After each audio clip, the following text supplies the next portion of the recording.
Dominican Republic on a missions trip.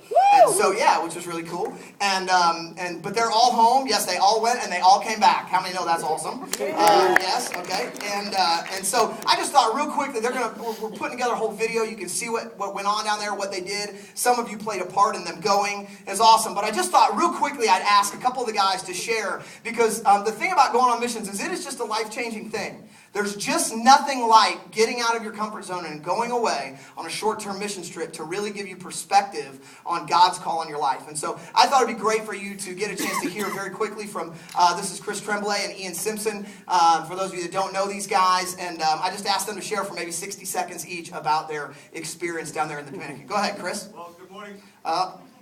Good morning. Let's try that again. That might work. Good morning, Lifesong. Hey, there we go. Okay. Well, first off, if it wasn't for God, I would have never been able to have this. Is it on? Is this on? There we go. You guys hear me now? There we go. All right. Excellent. If it wasn't for God, there would have been no possibility of me going on this trip. I'll start at that. It was about last year when Pastor Dave first mentioned there was going to be a trip, and I had my daily affirmations that I wrote out last year, in actually January of 2009.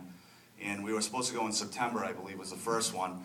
And I was all in, gung-ho. I put it on my affirmations. I read it every morning. I was like, this is great. I'm excited. I'm going to discover something. I want to build my relationship with God and the men in the church. And as we grew closer to the time, and it was really going to come and happen, I kind of got skittish. I'm sure a lot of you guys can imagine what that feels like when you're like, oh, I made this big commitment, and it's here. So, I said, yeah, I'm going. We had a couple meetings, and I'm sitting in this room full of 11 guys, some of which I knew, a lot of which I didn't, and I was like, how am I going to do this? There's a lot of alpha males. So you guys, a lot of your husbands alpha males in this room. I'm like, I don't know how I'm going to deal with this. It looks like a lot of opinions, and I'm going to be sitting in the middle of it. And as you guys, some of you know, I do mortgages, and I sit behind a desk most of the day, so my soft computer hands aren't used to this manual type labor, as you can tell. And I think these guys are probably looking at me the same way, like, wow, look at this guy, he gels his hair. This guy is not going to do any work at all. So you can imagine the thoughts that were going through my mind this whole time as we were before we were going on the trip. And I can tell you, we had just started, my wife and I just started a new business. It was starting January 3rd was our kickoff. I had a lot on my plate. And, I was battling, well, how do I tell Pastor Dave I can't go? And I prayed about it. I'm like, what am I going to do? And I said, you know what? I made a commitment. I'm going to go. And there was a few times in your life where you get these aha moments. I don't know if any of you had those times where you get that aha moment and you say, wow, this was the best decision I've ever made. Mm-hmm. And I think my aha moment was at the first day. The first night down there, I didn't feel well. I was like, no AC, no hot water. I'm like, I didn't have no chill. I didn't have my nice, my nice mattress, my Sleep Number mattress. You know what I'm saying? I was on a twin bed. I'm 6'2". My legs were hanging off the end of the bed. You guys see that in your head?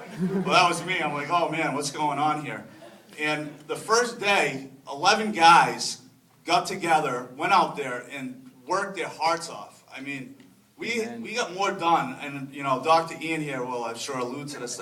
We got more done than I think a group of 50 guys would have got done. Amen. We just connected, and it was really amazing. And I was blessed to have the opportunity to work with all these guys. I mean, if I couldn't hire guys as good as this, in my business, and it was a real eye opener with the things that God did to me with, thankful for my kids more, and how happy you see these people. It was just amazing.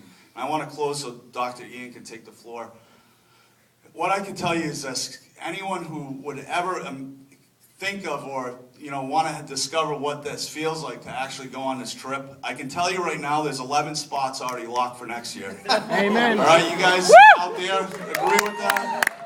Yep. I mean, but there's probably going to be room for maybe 5 or 6 more. So if you are the one of 5, you cannot miss this opportunity. Work remains where it is. It's there when you get back. My roof was still on my house. My wife and kids were still there. They didn't pack their bags and leave. More blessings have come to me from this trip, and I'm just thankful for this church. I'm thankful to God for allowing me the opportunity to do it. And don't miss it. Sign up today for next year if you have a chance. Thank you.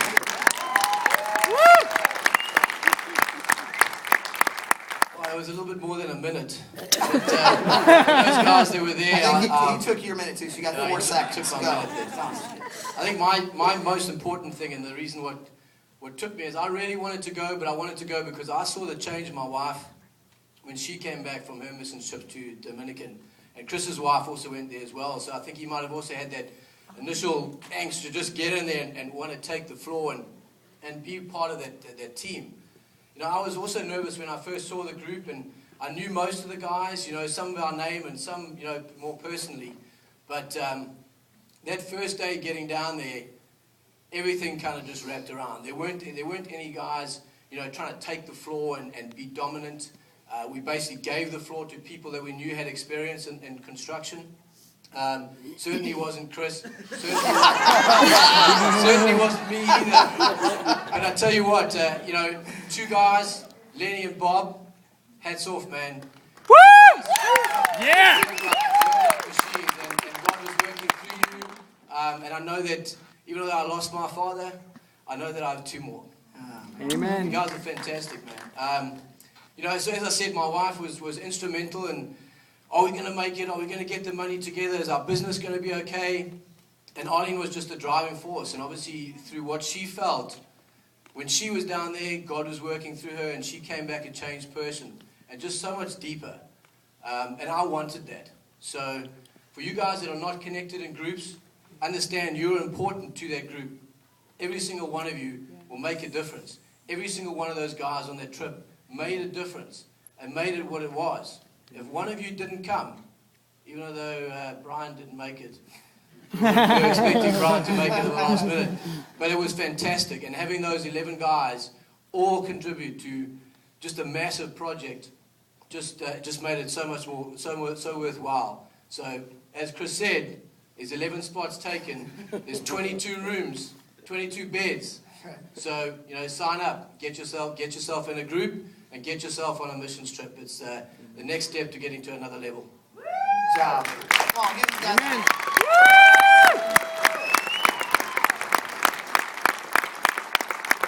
Listen,